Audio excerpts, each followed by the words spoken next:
I don't like words that hide the truth. I don't like words that conceal reality. I don't like euphemisms or euphemistic language. And American English is loaded with euphemisms because Americans have a lot of trouble dealing with reality. Americans have trouble facing the truth. So they invent a kind of a soft language to protect themselves from it. And it gets worse with every generation. For some reason, it just keeps getting worse. I'll give you an example of that.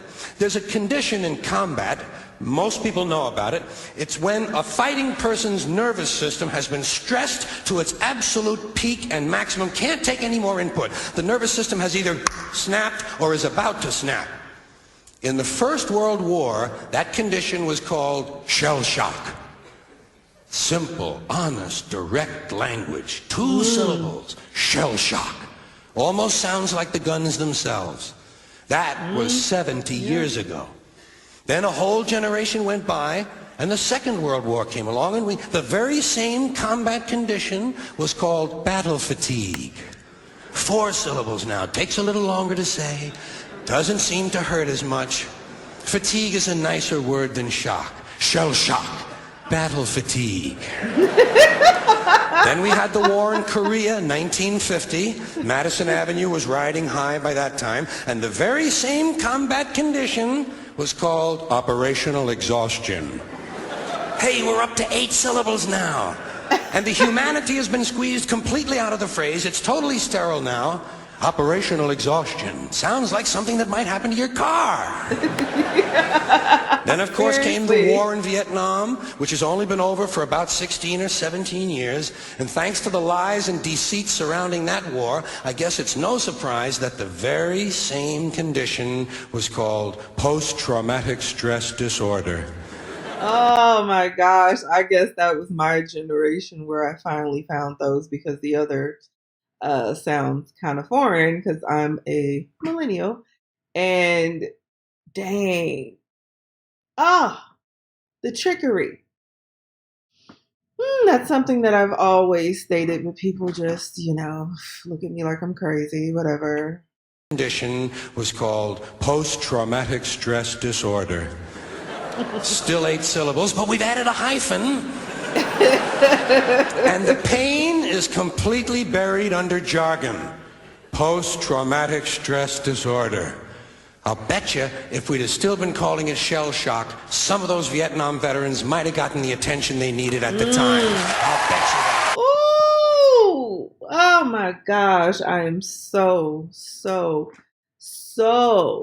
exhausted with this, whatever the second term that he used. Maybe that's where I am at now because, a lot of us don't want to go towards mental health when we talk about the things that go on in this country. But, I'll use an example of a coworker that I was working with a couple of years back.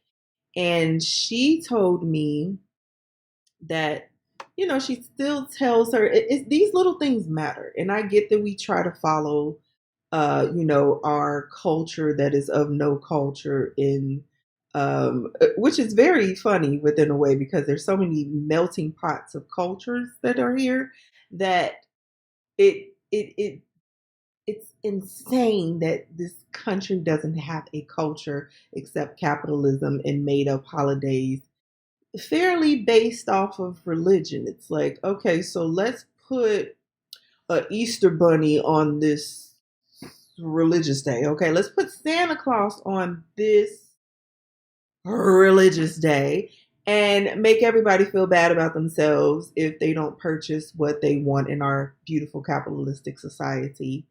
And it's just insane. It's like, and back to my friend that I worked with, just in Santa Claus and all of the lies. And, we think that doesn't harm children.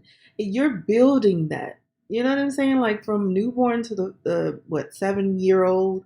I think there was a study done showing that that's the building block. So if we're building all of these lies from newborn to age 7, and we turn around and look at the child when they're a teenager, like, what? Why are you acting like that? It's because you told me Santa Claus was bringing me these presents, and it was you all along, and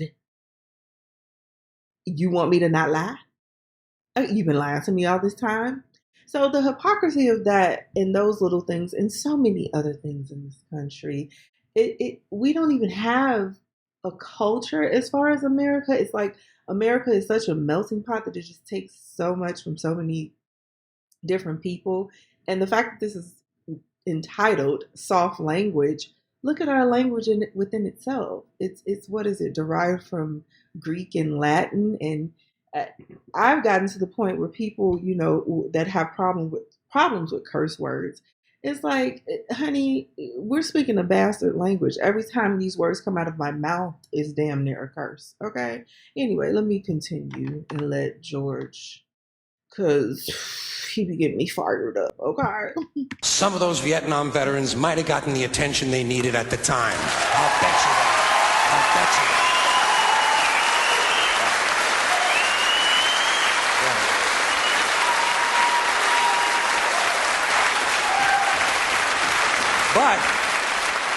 But it didn't happen. And one of the reasons is because we were using that soft language, that language that takes the life out of life. And it is a function of time. It does keep getting worse. Give you another example. Sometime during my life, toilet paper became bathroom tissue. I wasn't notified of this. No one asked me if I agreed with it. It just happened. Toilet paper became bathroom tissue. Sneakers became running shoes.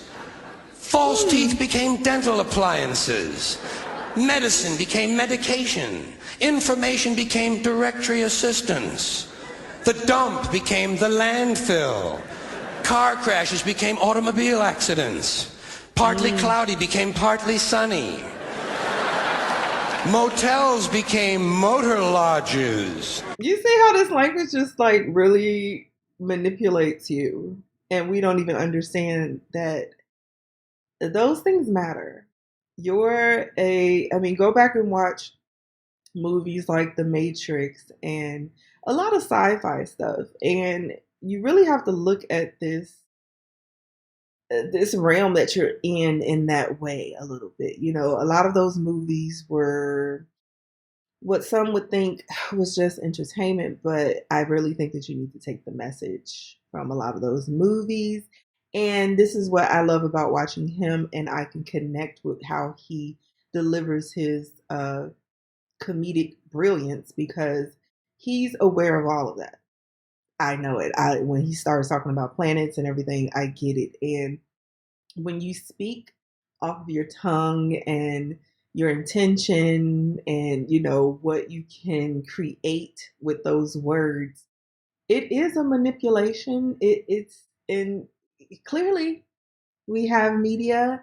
Dig deeper within that and see what that word actually means. In Hollywood, and they said that they got rid of witchcraft, but honey, let me tell you, okay, you may be under it and you're down now, okay.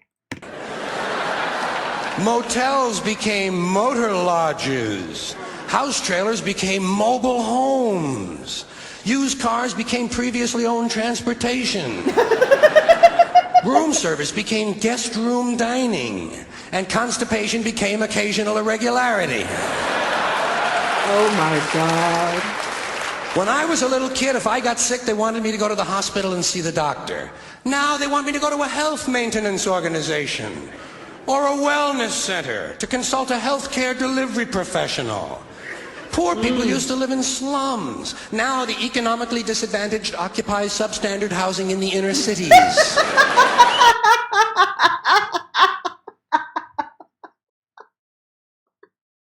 Oh, I gotta hear that again. A delivery professional.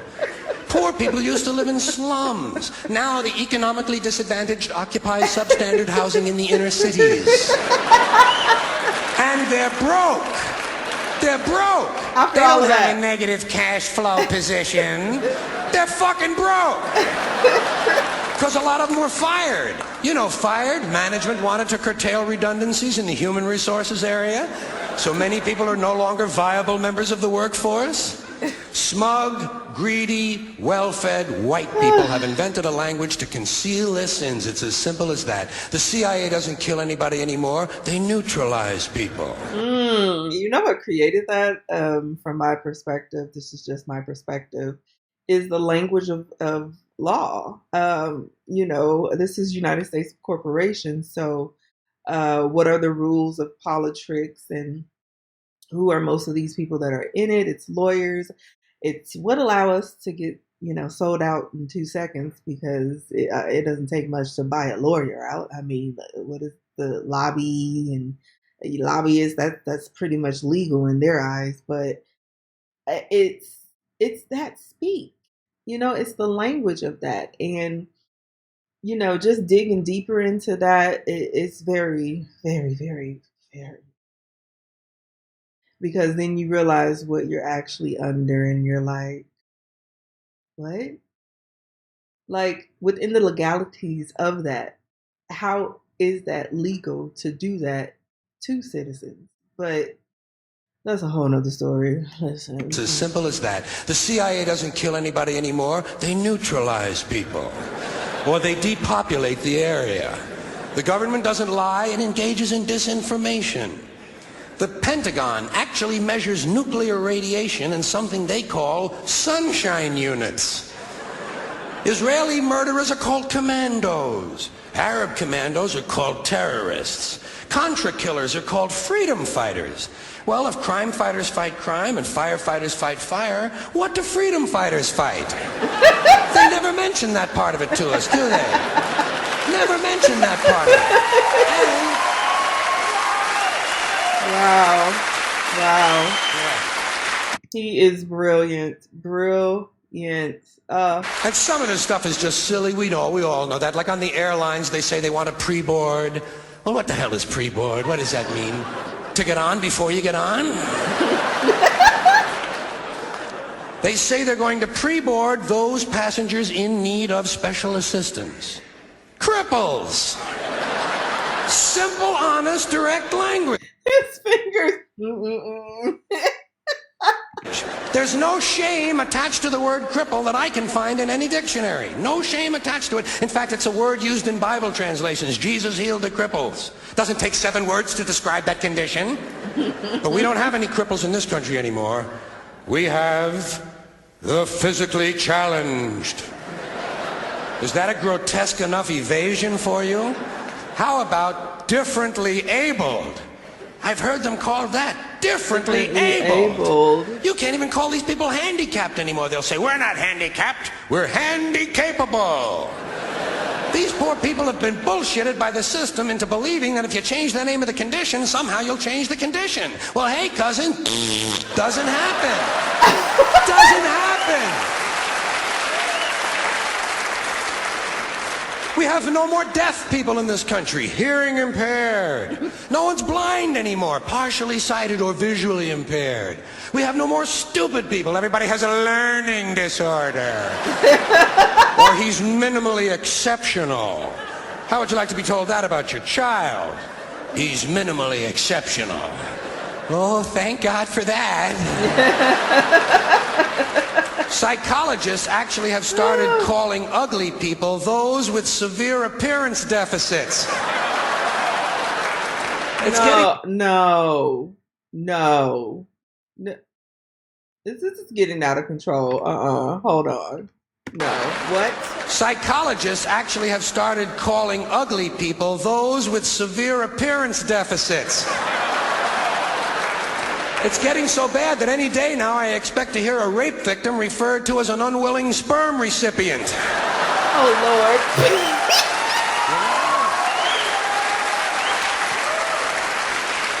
I mean, you might as well at this point.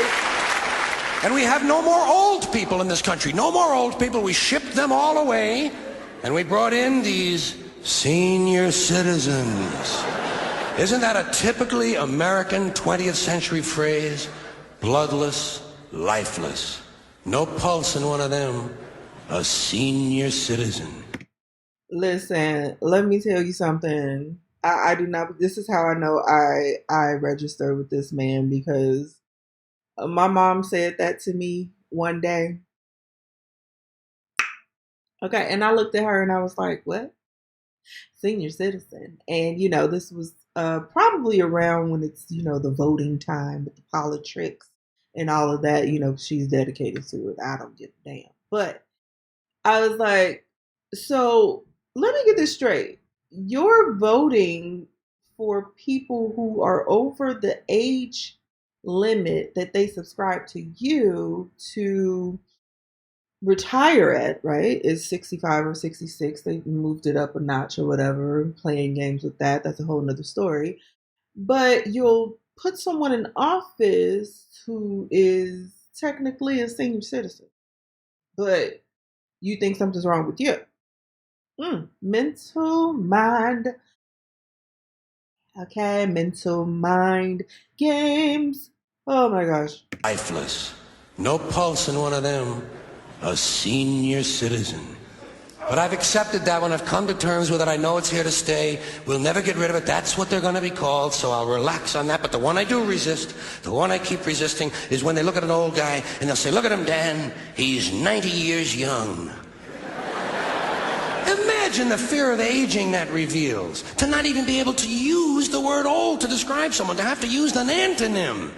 And fear of aging is natural, it's universal, isn't it? We all have that. No one wants to get old, no one wants to die, but we do. So we bullshit ourselves. I started bullshitting myself when I got to my 40s. As soon as I was in my 40s, I'd look in the mirror and I'd say, well, I guess I'm getting older. Older sounds a little better than old, doesn't it? Sounds like it might even last a little longer. Bullshit, I'm getting old.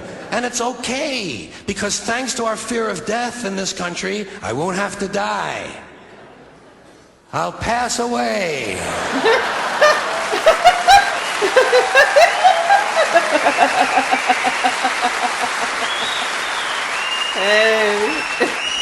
Or I'll expire like a magazine subscription. If it happens in the hospital, they'll call it a terminal episode. The insurance company will refer to it as negative patient care outcome. And if it's the result of malpractice, they'll say it was a therapeutic misadventure. I'm telling you, some of this language makes me want to vomit. Well, maybe not vomit. Makes me want to engage in an involuntary personal protein spill. I really enjoyed this. Everything he said was facts. And comment down below. Let me know what you think. Don't forget to like, subscribe, and hit that notification bell so you know when I upload more videos. I'll see you in the next one. Bye.